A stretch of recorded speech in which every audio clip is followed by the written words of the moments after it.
Hello everyone. So there's a new update that released in Rise of Nations recently, and I just wanted to talk about it today. So I'll play India just to show all the new features. So one of the most important things that was released in this update is the economy section and the economic laws. At first, your reaction to this might look something like this. And trust me, I was overwhelmed as well at first, but it's actually not that complicated. So all these buttons right here just says how much do you want to spend on these specific settings. There are 4 new different types of economic spending options that you can do. It's military spending, security spending, education spending, and healthcare spending. Government and research were there beforehand, with research and government spending having a huge increase in money that you have to spend.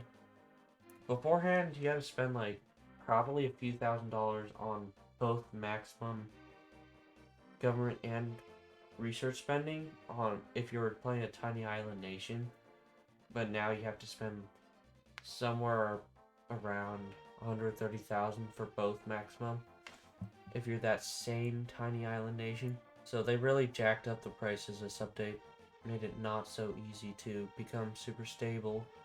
They put an emphasis on increasing your economy this update because it was very brokenly easy to get money beforehand.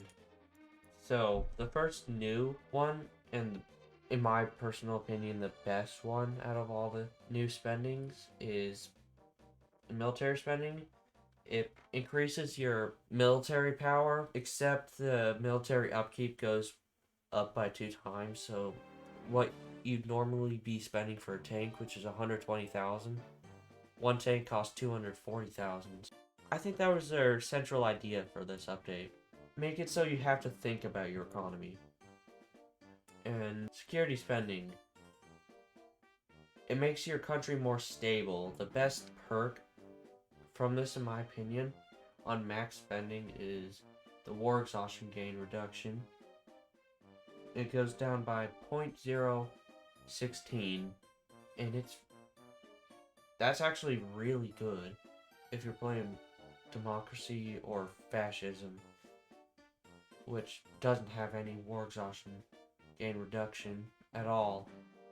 And it's a very good alternative if you're just playing communism for war exhaustion reduction. Actually makes the other ideologies more powerful. Next up, we got education spending. It boosts a lot of stats like research and unrest reduction, also political power gain, and also base political leader XP gain. I think the most important thing you can take from education spending is the political leader XP gain, because everything else is just adding on to what you already have. Say, I'll increase my research right now. Right now it's at 3.3, but if I bring up the spending for education, technology, 3.8. So it's not that great of an increase, but it does help if you're like really trying to rush these certain stats. Education is okay. It's more of a secondary option. Anyways, last we got healthcare spending.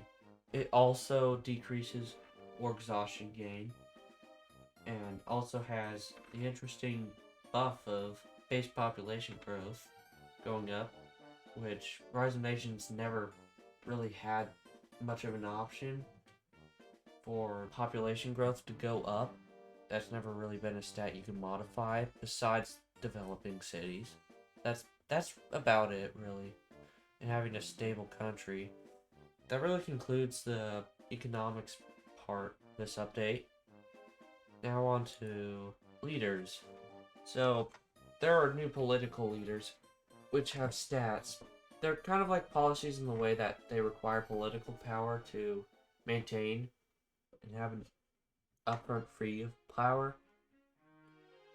So one thing to keep in mind is the kind of ideology that the political leader has, and if it has your ideology or anything in the branch of yours, it'll boost your stats. But if it has any conflicting ideologies, like say you were a democracy and the leader was communist, it's gonna give you a debuff.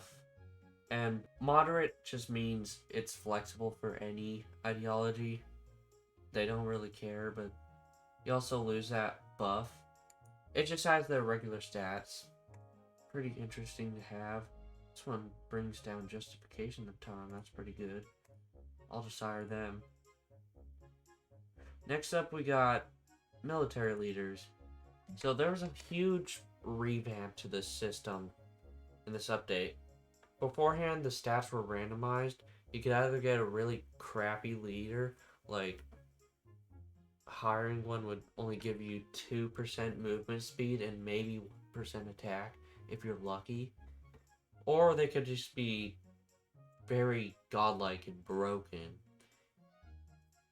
and you wouldn't even have to level it up.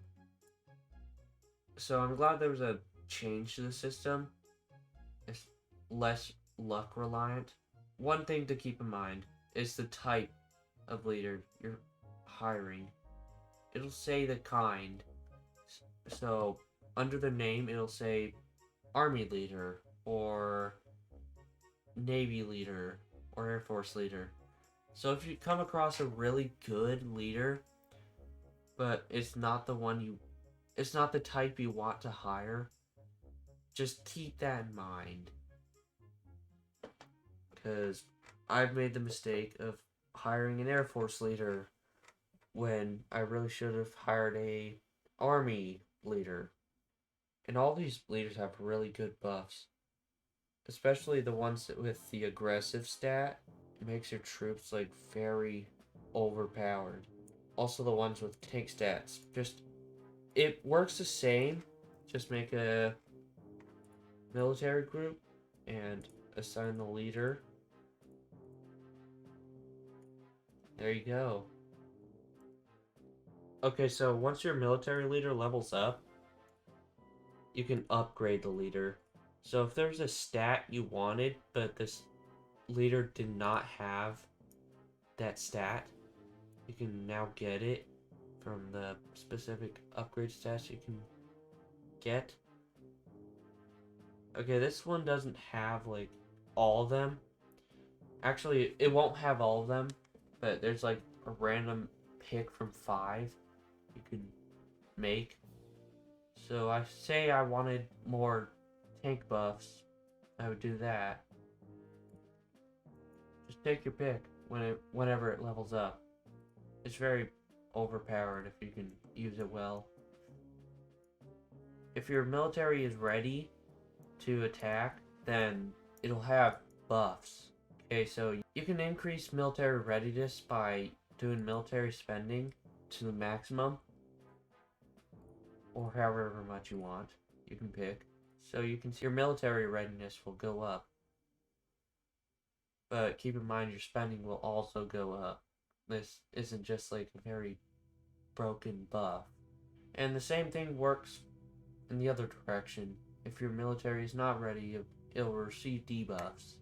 And besides the Asia debuff, many Asian countries got releasables. So India used to have no releasables, now it's got all these. So let's do that. And now it's lost a lot of its territory. Same for Indonesia. It doesn't have that many releasables. All of its releasables are small. But yeah, everything has releasables, even Philippines. And China got some as well. Some new ones. Pakistan got a lot, surprisingly. And if I'm not mistaken, Sri Lanka has one. There are many more, but I'm not going to get too into detail about that. There's also new formables and flags that change with your ideology. Australia is one of them. The socialist. This is what the Australia flag looks like if it's socialist. It looks like China. It's China basically. It's also Algeria and one more. Let's do liberalism. Okay, apparently liberalism doesn't have any. That's all I really wanted to cover. Let's get into invading countries. Okay, so I'm in a server now. I'm gonna play a small country. Playing Cabo Verde.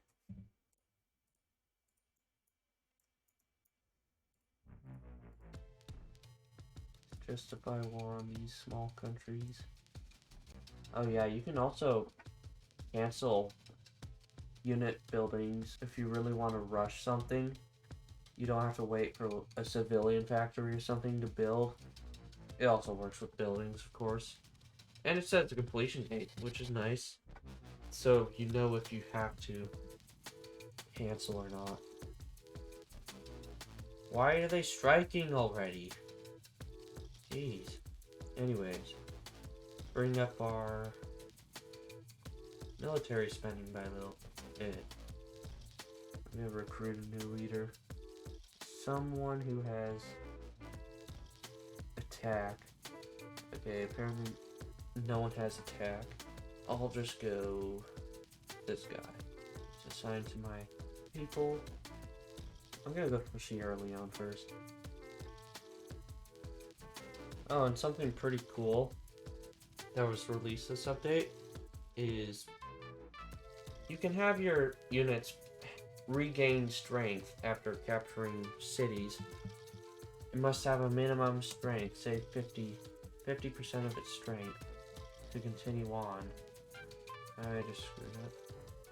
But that means just once it's taken a city, it'll just heal up. Heal up until it gets that minimum. Go to the next city, do the same thing. Really nice feature.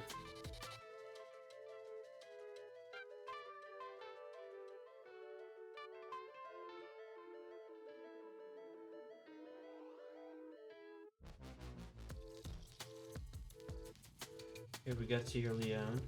Let's go for Guinea next.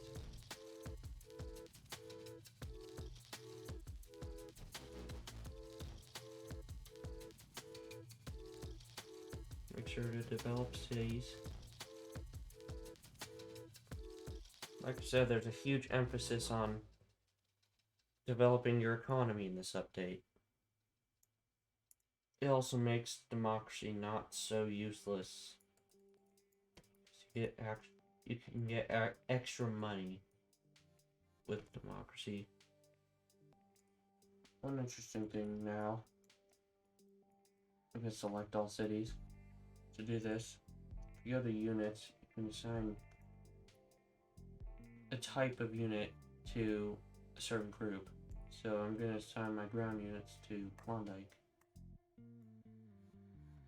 So that just basically means anything that gets summoned is automatically assigned to that group. Really simple. Okay, so I think I'll stop right around here for small countries. Usually in a older server in the last update, I would have been able to go a lot further, but like I said, this game really wants you to develop your economy first, so everything's gonna naturally be slower. So that's one thing that's not so great about this update, so you can't go cross and expand into AI countries as fast anymore. Like I was able to, okay, there we go, low stability. I was able to take the African continent probably in like an hour and a half. Depends on the country. But this game's gotten a bit more difficult. It could be good or bad, depending on how you feel about it. Did this game need a buff or did it need a debuff? Anyway, that's the experience in expanding as a smaller country. Let's do a bigger country. Okay, actually, I'm gonna be honest. I'm not very experienced playing bigger countries because I always go for tiny ones.